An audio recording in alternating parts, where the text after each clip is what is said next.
지난 시간에 미스오리엔테이션이 10에서 15도 사이가 로앵글 그레인 바운더리라고 했고, 주기적인 엣지 디스로케이션, 이 경우는 사실은 트위스트 바운더리에 해당하는 모델이긴 하지만 이렇게 배열로서 설명한다고 했고, 그리고 인터페이스 에너지, 여기서 그레인 바운더리 에너지가 미스오리엔테이션에 비례하는 구간이다. 하이앵글 그레인 바운더리는 인터페이스 에너지가 이 10에서 15도 이후에는 더 이상 미스오리엔테이션에 잘 비례하지 않는 이런 구간을 의미한다. 자, 그러면 하이앵글 그레인 바운더리 HAGB는 하이앵글 그레인 바운더리는 미스오리엔테이션이 10에서 15도 이상, 15도로 하죠, 편의상. 15도 이상인 경우입니다. 재료 내에 실제 많이 있습니다. 하이앵글 그레인 바운더리가 있는데 일반적으로 인터페이스 에너지가 되게 높기 때문에 상대적으로 불안정하고 열 처리를 하거나 재료 열 처리를 하거나 다양한 처리를 했을 때 일찍 사라지는 그레인 바운더리입니다. 일반적인 하이앵글 그레인 바운더리들이 있고요. 스페셜 하이 그레인 바운더리가 있는데 이 스페셜 하이 그레인 바운더리가 사실은 주요 관심 사안이고 다양한 것들이 있지만 소위 트윈이라고 하는 혹은 CSL이라고도 표현합니다. Coincidence Site Lattice라고 표현하는데 무슨 얘기냐면 미스오리엔테이션은 커요. 그런데 이 그림에서 보시다시피 미스오리엔테이션 자체는 크지만 원자들의 배치의 시메트리에 의해서 인터페이스에서 이런 어떤 코이런시라고 해서 레티스 간의 연결성이 인정되는 것입니다. 유지되는.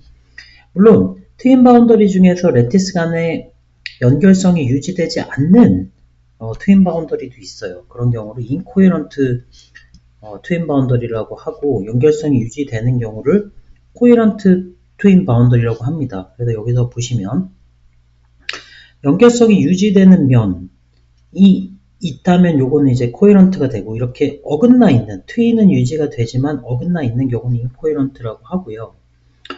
이 그레인 바운더리 에너지는 당연하게도 코헤런트 경우가 작습니다. 여기서 집중적으로 거론하지는 않겠지만 코헤런시가 유지가 되면 연결성이 유지가 되는 거면 여기에는 탄성 에너지가 존재하고요. 인코헤런트가 되면 탄성 에너지가 존재하지 않는다. 그래서 낮아진 에너지 대신 탄성 에너지가 있기 때문에 아니면 인코헤런트 바운더리의 경우는 인터페이스 에너지는 높지만 탄성 에너지가 존재하지 않기 때문에 두 개의 합중에서 무엇이 더 장냐로 무엇이 더 스테이블한 바운더리 구조인지를 페이버러블한 바운더리 구조인지를 평가합니다. 그래서 코헤런트 트윈 바운더리 에너지 코헤런트의 경우는 이렇게 작고요. 인코헤런트는 그보다는 훨씬 높고요. 일반적으로 트윈 바운더리가 아니면 인코헤런트 트윈 바운더리 에너지보다도 훨씬 높다라고 이렇게 나와 있습니다. 트윈이냐 아니냐는 통상 결정학적 방위로 구성이 되고 FCC 금속의 경우는 110 이 축에 대해서 70.5도 돌아간 경우가 트윈 바운더리를 만듭니다. 이 그림을 보시면 알루미늄이 이제 FCC인데 100은 100 단위로 100 축으로는 트윈 바운더리를 만들지 않기 때문에 로앵글, 여기 로앵글이고 하이앵글에서는 이렇게 세츄레이트된 그레인 바운더리 에너지를 보이지만 110은 7.5도에서 만든다고 했잖아요. 그래서 7.5도가 지금 여기를 대략적으로 나타내는 것인데 여기와 여기에선 특히 낮은 에너지를 만듭니다. 그래서 알루미늄 같은 경우가 이 FCC 110 축의 트윈 바운더리를 잘 형성하는 재료로서 아주 널리 잘 알려져 있고 트윈 바운더리는 알루미늄에서도 만들어지지만 마그네슘, 카파 이런 다양한 금속들에서 흔히 찾아볼 수 있는 구조가 되겠습니다. 자, 이제 그레인 그로스에 대해서 잠깐 설명을 해보겠습니다. 그레인 그로스는 이 그레인들이 있죠. 그리고 이제 그레인들을 구분하는 그레인 바운더리가 존재하는데 이 그레인 바운더리는 사실 인터페이스 에너지를 만들기 때문에 열 처리를 해서 이 그레인 바운더리를 이동시킬 수 있는 온도로 온도 상승을 하면 이 그레인 바운더리를 가급적 없애려고 해요. 왜냐하면 인터페이스 에너지를 미니마이즈 시키기 위해서. 그래서 그레인 그로스는 사실은 그레인이 성장하는 것이라고도 볼 수 있지만 그보다 좀 더 정확한 표현은 그레인 바운더리 어닐리에이션에 가깝습니다. 그러니까 그레인 바운더리가 사라지는 곳에 가깝고 그렇게 되기 위해서 그레인 바운더리가 이동하다 보면 그레인이 커지는 현상이 벌어지게 됩니다.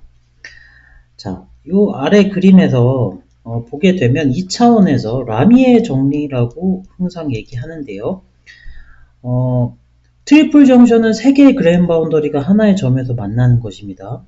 여기 여러분들이 이 그림을 보시면 지금 여기가 이제 소프 버블 실험이라고 유명한 실험인데 2차원에서 이렇게 비누방울을 여기 형성시켜 놓고 시간이 지나면 지날수록 이렇게 비누방울이 점점 커집니다. 이 비누방울 사이에 이 선들이 바로 그레인 바운더리라고 생각을 하시면 되겠고요.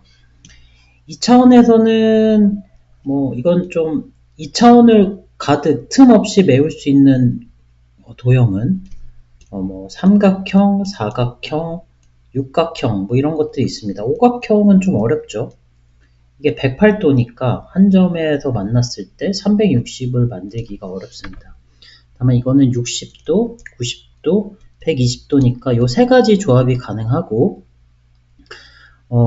여기에서 인터페이스 에너지를 미니마이즈 시키기 위해선 사실 120도 조합이 가장 선호되거든요. 그래서 여러분들 벌집 모양 보면 육각형 구조로 되어 있는데 그것들이 바로 보온성을 극대화하기 위해서 인터페이스 영역을 최소화하기 위한 조직이 바로 허니컴 육각형 구조가 되겠고 그래서 그 육각형 구조가 왜 120도냐 좀 생각을 해보면 한 점에서 3개의 바운더리가 만났을 때 여러분들 요 인터페이스 에너지가 바로 이 단위 길이당 힘이라고 했으니까 이 힘을 각각에 대해서 프로젝션을 시켜보면 라미의 정리에 의해서 좀 간단한 힘의 평형을 따져보면 요 식이 만족을 해야 돼요. 요 트리플 정션이 움직이지 않기 위해선 요 식이 만족을 하기 위해서 결과적으로 감마1과 감마2와 감마3가 다 같다면 세타1, 세타2, 세타3가 모두 120도가 돼야 됩니다. 그래서 이 차원에서는 힘의 평형을 이루기 위해선 이 다이헤드럴 앵글, 요 그레인 바운더리끼리 앵글을 다이헤드럴 앵글이라고 하는데 이 다이헤드럴 앵글이 120도를 가져야 된다. 이게 일반적으로 아이소트로픽한 그레인 바운더리 에너지를 가졌을 때 일반 룰입니다. 자, 그런데 삼각형을 보겠습니다. 삼각형을 보면 원래는 다이헤드럴 앵글이 120도인데 얘는 60도잖아요. 그러니까 여기서 120도로 만나기 위해선 이렇게 컨벡스한 인터페이스를 만들어야 됩니다. 컨벡스한 인터페이스는 직선 대비로 비교해 봤을 때 인터페이스 길이가 더 길겠죠. 사각형도 120도니까 여전히 이렇게 좀 컨벡스한 걸 만들어야 될 거예요. 육각형은 원래 120도고 다이헤드럴 앵글도 120도고 힘의 평형을 이루는 게 120도니까 이렇게 반듯한 인터페이스를 만들면 될 것이고요. 만약 칠각형이다 이러면 이제 다이헤드럴 앵글이 120도보다 커지기 때문에 이런 컨케이브한 인터페이스를 만들어야 되거든요.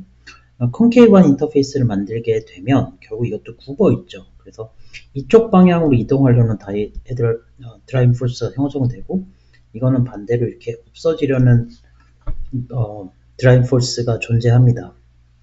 항상 미니마이즈 시키기 위해선 커버처 효과라고 하는데 이 커버처 효과에 의해서 이 컨벡스 기준으로 안쪽으로 이동하게 되어 있어요. 이제 그러다 보니까 스테이블한 구조는 육각형 구조고 예를 들어서 옆에 이 페이스, 그러니까 여기서 이웃하는 그레인이 이건 6개죠. 6개면 스테이블한 구조를 만들지만 3개라면은 요 그레인은 소멸하게 됩니다. 그렇겠죠. 지금 여러분 그림을 보시면 이쪽 방향으로 바운더리가 이동할 테니까 요 그레인 사라지게 될 거고 사각형이어도 사라지게 될 거고 칠각형이면 오히려 성장하게 되겠죠. 그래서 폰 노이만하고 물린스, 여러분들 그 핵물리에서 자주 나오는 그 폰 노이만이 맞고요. 이런 공식을, 이런 법칙을 적용했어요. 폰 노이만과 물린스가 각자 한 건데, 시간에 따른 그레인 에리어의 변화는, 이건 넘버 오브 이웃, 엣지입니다. 넘버 오브 아니면 이웃 그레인의 숫자 빼기 6만큼 에다가 어떤 상수를 곱한 것, 여기서 K는 양수고요. 이렇게 주어진다 라고 알려져 있습니다. 그래서 이것은 육각형이면 이 그레인은 통상 스테이블하고, 예를 들어서 삼각형이다 라고 하면 이렇게 컨케이브한 게 만들어지면서 면적이 시간에 따라 줄어들 것이고, 칠각형이라면 이렇게 생기면서 시간에 따라서 그레인의 크기가 점점 성장할 것이다. 이런 법칙을 제시를 했고, 상당히 잘 설명하는 것으로 이렇게 알려져 있습니다. 그레인 그로스를. 문제는 3D가 되면 좀 더 복잡해요. 3D가 되면 저 2D 폰 노이만 물린스 이퀘이션을 확장하려는 많은 시도들이 있었고, 2D에서는 이 이웃하는 그레인을 아이소트로픽한 그레인 바운더리 에너지를 가정하면 평균 6개거든요. 평균 6개가 제일 많이 나오는데, 3D에서 몇 개냐라고 하면 아이소트로픽한 그레인 그로스를, 아이소트로픽한 그레인 바운더리 에너지를 가정해보면, 이건 이제 페이스필드라는 모델링을 통해서 형성한 것인데, 통상 한 13에서 14 정도 나옵니다. 13에서 14. 그래서 이 확장은 뭐 그렇게 간단하진 않아요. 그렇게 간단하진 않지만, 이제 3D 스트럭처에 대한 많은 연구들도 진행되고 있고, 요즘은 컴퓨터 기법 등이 발달하여서 좀 더 시스템적인 연구들이 가능합니다. 그러면 그레인 그로스 키네틱스에 대해서는 다음 시간에 살펴보도록 하겠습니다.